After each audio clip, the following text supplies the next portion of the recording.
ਅੱਜ ਅਸੀਂ ਇੱਕ ਬਹੁਤ ਹੀ ਦਿਲਚਸਪ ਕਥਾ ਨੂੰ ਪੜ੍ਹਨ ਜਾ ਰਹੇ ਹਾਂ, ਜਿਸ ਦਾ ਨਾਮ ਹੈ ਨਲ ਅਤੇ ਦਮਯੰਤੀ, ਜੋ ਕਿ +1 ਕਲਾਸ ਦੇ ਲਾਜ਼ਮੀ ਪੰਜਾਬੀ ਦੇ ਸਿਲੇਬਸ ਦਾ ਹਿੱਸਾ ਵੀ ਹੈ।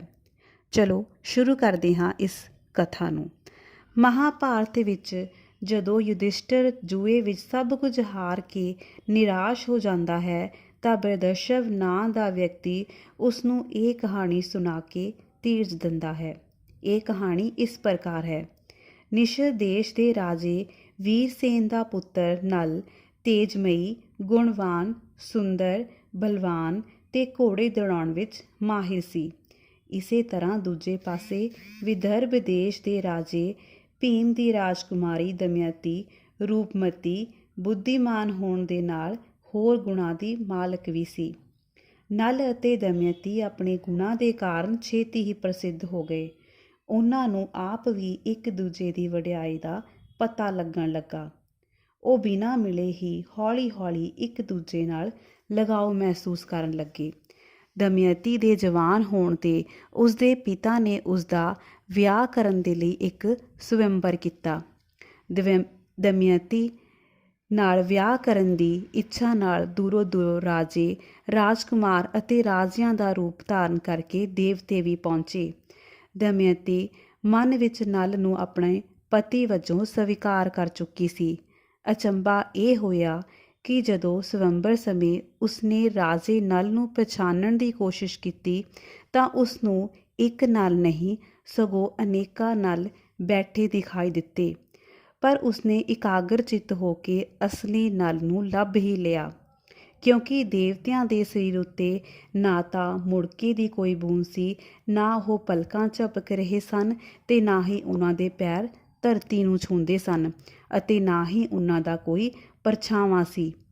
ਦਮਯੰਤੀ ਨੇ ਵਰਮਾਲਾ ਨਲ ਦੇ ਗਲ ਵਿੱਚ ਪਾ ਦਿੱਤੀ। ਸਾਰਿਆਂ ਨੇ ਖੁਸ਼ੀ ਪ੍ਰਗਟ ਕੀਤੀ ਤੇ ਦੇਵਤਿਆਂ ਨੇ ਵੀ ਆਸ਼ੀਰਵਾਦ ਦਿੱਤਾ।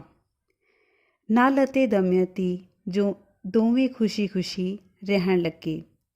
ਉਹਨਾਂ ਦੇ ਘਰ ਇੱਕ ਲੜਕੇ ਅਤੇ ਇੱਕ ਲੜਕੀ ਨੇ ਜਨਮ ਲਿਆ। ਇਸ ਦੇ ਨਾਲ ਕਲਯੁਗ ਤੋਂ ਉਹਨਾਂ ਦੀ ਖੁਸ਼ੀ ਬਰਦਾਸ਼ਤ ਨਾ ਹੋਈ। ਉਹਨਾਂ ਨੇ ਰੰਗ ਵਿੱਚ ਰੰਗ ਪਾਉਣ ਦੇ ਲਈ, ਰੰਗ ਵਿੱਚ ਭੰਗ ਪਾਉਣ ਦੇ ਲਈ ਨਲ ਦੇ ਅੰਦਰ ਨਿਵਾਸ ਕਰਨ ਤੇ ਉਸਨੂੰ ਰਾਜ ਭੋਗ ਵਿੱਚੋਂ ਵਾਂਝਾ ਕਰਨ ਦੀ ਸੋਚੀ, ਤਾਂ ਜੋ ਦਮਯੰਤੀ ਉਸਨੂੰ ਪਿਆਰ ਨਾ ਕਰੇ। ਸਮਾਂ ਪਾ ਕੇ ਰਾਜੇ ਨਲ ਦੇ ਸਿਰ 'ਤੇ ਜੂਆ ਖੇਡਣ ਦਾ ਭੂਤ ਸਵਾਰ ਹੋ ਗਿਆ। ਉਹ ਆਪਣੇ ਛੋਟੇ ਭਰਾ ਪੁਸ਼ਕਰ ਨਾਲ ਜੂਆ ਖੇਡਣ ਲੱਗ ਪਿਆ।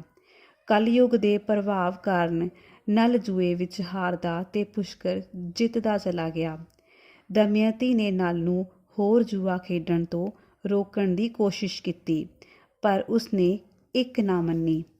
ਦਮਯੰਤੀ ਨੇ ਆਉਣ ਵਾਲੇ ਮਾੜੇ ਸਮੇਂ ਦਾ ਅਨੁਮਾਨ ਲਾ ਕੇ ਆਪਣੇ ਦੋਵੇਂ ਬੱਚੇ ਆਪਣੇ ਪਿਤਾ ਕੋਲ ਭੇਜ ਦਿੱਤੇ। ਨਲ ਨੂੰ ਆਪਣਾ ਸਾਰਾ ਕੁਝ ਜੂਏ ਵਿੱਚ ਹਾਰ ਚੁੱਕਾ ਸੀ। ਬਸ ਉਹ ਆਪ ਹੀ ਸੀ ਤੇ ਇੱਕ ਦਮਯੰਤੀ ਸੀ। ਦੋਹਾਂ ਕੋਲ ਇੱਕ-ਇੱਕ ਬਸਤਰ ਸੀ। ਪੁਸ਼ਕਰ ਨੇ ਨਲ ਦਾ ਰਾਜ ਜਿੱਤ ਕੇ ਪ੍ਰਜਾ ਨੂੰ ਹੁਕਮ ਦਿੱਤਾ ਕਿ ਨਲ ਅਤੇ ਦਮਯੰਤੀ ਦਾ ਕੋਈ ਬੰਦਾ ਸਹਾਇਤਾ ਉਹਨਾਂ ਦੀ ਨਾ ਕਰੇ ਤੇ ਨਾ ਹੀ ਉਹਨਾਂ ਨੂੰ ਕੋਈ ਅੰਨ ਪਾਣੀ ਦੇਵੇ। ਨਲ ਆਪਣਾ ਰਾਜ ਭਾਗ ਛੱਡ ਕੇ ਜੰਗਲ ਵੱਲ ਜਾਣ ਲੱਗਾ ਤਾਂ ਦਮਯੰਤੀ ਵੀ ਉਸਦੇ ਨਾਲ ਤੁਰ ਪਈ। ਨਲ ਨੇ ਉਸਨੂੰ ਜੰਗਲ ਦੇ ਦੁੱਖ ਦੱਸ ਕੇ ਆਪਣੇ ਪਿਤਾ ਕੋਲ ਜਾਣ ਦੀ ਸਲਾਹ ਦਿੱਤੀ, ਪਰ ਦਮਯੰਤੀ ਨੇ ਕਿਹਾ ਉਹਨਾਂ ਦੋਹਾਂ ਨੇ ਵਿਆਹ ਸਮੇਂ ਦੁੱਖ ਸੁੱਖ ਵਿੱਚ ਇਕੱਠਿਆਂ ਰਹਿਣ ਦਾ ਪ੍ਰਣ ਕੀਤਾ ਸੀ, ਇਸ ਕਰਕੇ ਉਹ ਵੀ ਉਸਦੇ ਨਾਲ ਹੀ ਜਾਵੇਗੀ। ਨਲ ਅਤੇ ਦਮਯੰਤੀ ਕਈ ਦਿਨਾਂ ਦੀ ਭੁੱਖ ਤੇ ਸਫ਼ਰ ਦੀ ਥਕਾਵਟ ਕਰਕੇ ਹਾਲੋ ਬੇਹਾਲ ਹੋ ਗਏ। ਇੱਕ ਸ਼ਾਮ ਇੱਕ ਧਰਮਸ਼ਾਲਾ ਦੇ ਨੇੜੇ ਠਹਿਰੇ ਹੋਏ ਸਨ ਕਿ ਥਕਾਵਟ ਕਾਰਨ ਦਮਯੰਤੀ ਘੂਕ ਸੌ ਗਈ, ਪਰ ਰਾਜਾ ਨਲ ਚਿੰਤਾ ਕਾਰਨ ਜਾਗ ਰਿਹਾ ਸੀ। ਉਹ ਸੋਚਣ ਲੱਗਾ ਕਿ ਉਸ ਨਾਲ ਰਹਿਣ ਕਰਕੇ ਦਮਯੰਤੀ ਨੂੰ ਵੀ ਪਤਾ ਨਹੀਂ ਕਿਹੜੇ-ਕਿਹੜੇ ਦੁੱਖ ਝੱਲਣੇ ਪੈਣਗੇ, ਪਰ ਨਾਲ ਹੀ ਉਸਦੇ ਮਨ ਵਿੱਚ ਵਿਚਾਰ ਆਇਆ ਕਿ ਜੇ ਉਹ ਦਮਯੰਤੀ ਨੂੰ ਸੁੱਤਿਆਂ ਛੱਡ ਕੇ ਚਲਾ ਗਿਆ ਤਾਂ ਉਹ ਉਸਨੂੰ ਬੇਵਫਾ ਸਮਝੇਗੀ। ਕਾਫੀ ਉਧੇੜ ਬੁਣ ਮਗਰੋਂ ਉਸਨੇ ਦਮਯੰਤੀ ਨੂੰ ਸੁੱਤਿਆਂ ਛੱਡ ਕੇ ਜਾਣ ਦਾ ਮਨ ਬਣਾ ਲਿਆ। ਸਵੇਰ ਹੋਣ 'ਤੇ ਜਦੋਂ ਦਮਯੰਤੀ ਦੀ ਅੱਖ ਖੁੱਲ੍ਹੀ ਤਾਂ ਆਪਣੇ ਕੋਲ ਰਾਜਾ ਨਲ ਨੂੰ ਨਾ ਵੇਖ ਕੇ ਉਸ ਦੇ ਮਨ ਨੂੰ ਬਹੁਤ ਦੁੱਖ ਪੁੱਜਾ। ਉਹ ਪਾਗਲਾਂ ਵਾਂਗ ਉਸ ਨੂੰ ਢੂੰਡਦੀ ਹੋਈ ਅਤੇ ਰੋਂਦੀ ਹੋਈ ਜੰਗਲ ਵੱਲ ਚਲੀ ਪਈ। ਰਸਤੇ ਵਿੱਚ ਇੱਕ ਅਜਗਰ ਨੇ ਦਮਯੰਤੀ ਨੂੰ ਪੈਰਾਂ ਵੱਲੋਂ ਨਿਗਲਣਾ ਸ਼ੁਰੂ ਕਰ ਦਿੱਤਾ, ਪਰ ਇੱਕ ਸ਼ਿਕਾਰੀ ਨੇ ਤਲਵਾਰ ਨਾਲ ਅਜਗਰ ਨੂੰ ਮਾਰ ਕੇ ਦਮਯੰਤੀ ਦੀ ਜਾਨ ਬਚਾਈ। ਪਰ ਨਾਲ ਹੀ ਉਹ ਸ਼ਿਕਾਰੀ ਦੇ ਮਨ ਵਿੱਚ ਦਮਯੰਤੀ ਪ੍ਰਤੀ ਮੰਦ ਭਾਵਨਾ ਪੈਦਾ ਹੋ ਗਈ। ਉਹ ਆਪਣੀ ਪੱਤ ਦੀ ਰੱਖਿਆ ਦੇ ਲਈ ਦਮਯੰਤੀ ਵਿੱਚ ਇੱਕ ਅਥਾਹ ਸ਼ਕਤੀ ਪੈਦਾ ਹੋ ਗਈ ਅਤੇ ਉਸਨੇ ਸ਼ਿਕਾਰੀ ਨੂੰ ਹੀ ਮਾਰ ਦਿੱਤਾ। ਰਾਜੇ ਨਲ ਦੀ ਭਾਲ ਵਿੱਚ ਦਮਯੰਤੀ ਵਿਲਕਦੀ ਕੁਰਲਾਉਂਦੀ ਜੰਗਲ ਵਿੱਚ ਭਟਕਦੀ ਰਹੀ। ਉਹ ਜੰਗਲ ਦੇ ਬਿਰਛਾਂ, ਬੂਟਿਆਂ ਅਤੇ ਪਰਬਤਾਂ ਤੋਂ ਪੁਕਾਰ ਕੇ ਰਾਜੇ ਨਲ ਵੱਲ ਪੁੱਛਦੀ। ਜੰਗਲ ਵਿੱਚ ਮਿਲੇ ਰਿਸ਼ੀਆਂ ਨੇ ਉਸਨੂੰ ਧੀਰਜ ਦੇਣ ਦੀ ਕੋਸ਼ਿਸ਼ ਕੀਤੀ। ਫਿਰ ਇੱਕ ਕਾਫਲੇ ਨਾਲ ਉਹ ਚੇਦੀ ਰਾਜ ਦੀ ਰਾਜਧਾਨੀ ਪਹੁੰਚ ਗਈ। ਇੱਥੋਂ ਰਾਜਮਾਤਾ ਦਮਯੰਤੀ ਦੀ ਮਾਸੀ ਸੀ। ਉਸਨੇ ਦਮਯੰਤੀ ਨੂੰ ਪਿਆਰ ਨਾਲ ਆਪਣੇ ਕੋਲ ਰੱਖਿਆ। ਕੁਝ ਦਿਨਾਂ ਪਿੱਛੋਂ ਰਾਜਮਾਤਾ ਨੇ ਦਮਯੰਤੀ ਨੂੰ ਉਸਦੇ ਪਿਤਾ ਕੋਲ ਭੇਜ ਦਿੱਤਾ।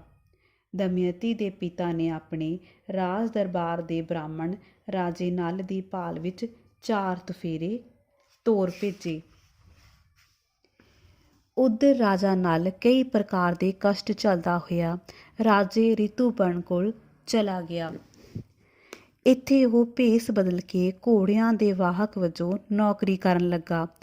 ਹੁਣ ਉਸਦਾ ਖੂਬਸੂਰਤ ਸਰੀਰ ਬੇਪਛਾਣ ਹੋ ਗਿਆ ਸੀ। ਇਸ ਦੌਰਾਨ ਰਾਜੇ ਭੀਮ ਦਾ ਇੱਕ ਬ੍ਰਾਹਮਣ ਰਾਜੇ ਰਿਤੂਪਰਣ ਕੋਲ ਪੁੱਜਾ। ਰਾਜੇ ਨਲ ਨਾਲ ਗੱਲਬਾਤ ਕਰਦਿਆਂ ਬ੍ਰਾਹਮਣ ਨੂੰ ਸ਼ੱਕ ਪੈ ਗਿਆ। ਉਸਨੇ ਵਾਪਸ ਜਾ ਕੇ ਉਸਦਾ ਹੁਲੀਆ ਦਮਯੰਤੀ ਨੂੰ ਵੀ ਦੱਸਿਆ। ਦਮਯੰਤੀ ਨੇ ਰਾਜਾ ਨਲ ਨੂੰ ਮੁੜ ਮਿਲਣ ਦੇ ਲਈ ਅਤੇ ਉਸ ਦੇ ਰਾਜਾ ਨਲ ਹੋਣ ਬਾਰੇ ਪੂਰੀ ਤਸੱਲੀ ਕਰਨ ਦੇ ਲਈ ਸਵੰਬਰ ਦਾ ਐਲਾਨ ਕੀਤਾ। ਇਸ ਸਵੰਬਰ ਵਿੱਚ ਪਹੁੰਚਣ ਦੇ ਲਈ ਕੇਵਲ ਇੱਕ ਦਿਨ ਹੀ ਰੱਖਿਆ ਗਿਆ ਅਤੇ ਨਾਲ ਹੀ ਉਸਨੇ ਸਵੰਬਰ ਦਾ ਸੁਨੇਹਾ ਕੇਵਲ ਰਾਜਾ ਰਿਤੂਪਰਣ ਨੂੰ ਹੀ ਭੇਜਿਆ। ਰਿਤੂਪਰਣ ਸਵੰਬਰ ਵਿੱਚ ਪਹੁੰਚਣ ਦੇ ਲਈ ਕੇਵਲ ਇੱਕ ਦਿਨ ਦੇ ਸਮੇਂ ਬਾਰੇ ਜਾਣ ਕੇ ਬਹੁਤ ਹੈਰਾਨ ਹੋਇਆ। ਰਾਜੇ ਨਲ ਨੇ ਰਿਤੂਪਰਣ ਨੂੰ ਕਿਹਾ ਕਿ ਉਹ ਉਸਨੂੰ ਸਵੰਬਰ ਵਿੱਚ ਸਮੇਂ ਸਿਰ ਪਹੁੰਚਾ ਦੇਵੇਗਾ। ਅਸਲ ਵਿੱਚ ਦਮਯੰਤੀ ਨੇ ਇਹ ਸਵੰਬਰ ਰਾਜਾ ਨਲ ਦੀ ਪਛਾਣ ਕਰਨ ਦੇ ਲਈ ਰੱਖਿਆ ਸੀ।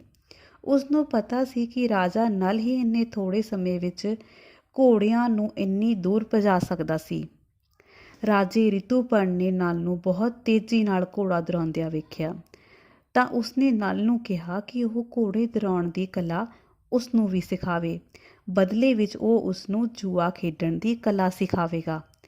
ਉਸਨੇ ਰਾਜਾ ਨਲ ਨੂੰ ਜੂਏ ਦੇ ਗੁਰ ਦੱਸੇ ਅਤੇ ਨਲ ਨੇ ਉਸਨੂੰ ਘੋੜੇ ਦੌੜਾਉਣ ਦਾ ਭੇਦ ਦੱਸਿਆ।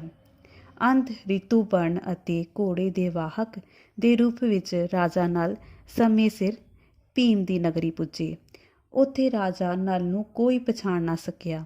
ਦਮਯੰਤੀ ਨੇ ਇੱਕ ਦਾਸੀ ਰਾਹੀਂ ਰਾਜੇ ਨਾਲ ਸੰਪਰਕ ਕੀਤਾ। ਉਹ ਦਮਯੰਤੀ ਦੇ ਸਵੰਬਰ ਰਚਨ 'ਤੇ ਬਹੁਤ ਦੁਖੀ ਸੀ, ਪਰ ਜਦੋਂ ਉਸਨੂੰ ਪਤਾ ਲੱਗਾ ਕਿ ਦਮਯੰਤੀ ਨੇ ਇਹ ਸਾਰੀ ਯੋਜਨਾ ਉਸਨੂੰ ਲੱਭਣ ਲਈ ਹੀ ਬਣਾਈ ਸੀ ਤਾਂ ਉਸਦੇ ਸਾਰੇ ਸ਼ੰਕੇ ਦੂਰ ਹੋ ਗਏ। ਰਾਜਾ ਨਲ ਦੇ ਦਮਯੰਤੀ ਅਤੇ ਬੱਚਿਆਂ ਨੂੰ ਮਿਲਣ ਪੈਣ 'ਤੇ ਬਹੁਤ ਖੁਸ਼ ਹੋਏ। ਕੁਝ ਸਮੇਂ ਪਿੱਛੋਂ ਰਾਜੇ ਨਲ ਨੇ ਆਪਣੇ ਭਰਾ ਪੁਸ਼ਕਰ ਕੋਲ ਜਾ ਕੇ ਉਸਨੂੰ ਮੁੜ ਜੂਆ ਖੇਡਣ ਦੇ ਲਈ ਵਗਾਰਿਆ।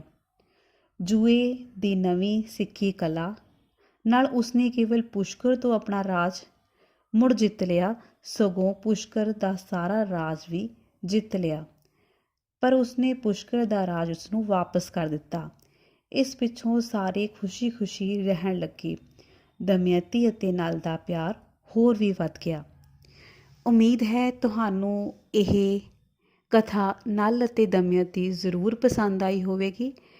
ਇਸ ਚੈਨਲ ਨੂੰ ਲਾਈਕ, ਸਬਸਕ੍ਰਾਈਬ ਕਰਨਾ ਬਿਲਕੁਲ ਵੀ ਨਾ ਭੁੱਲਣਾ। Thank you.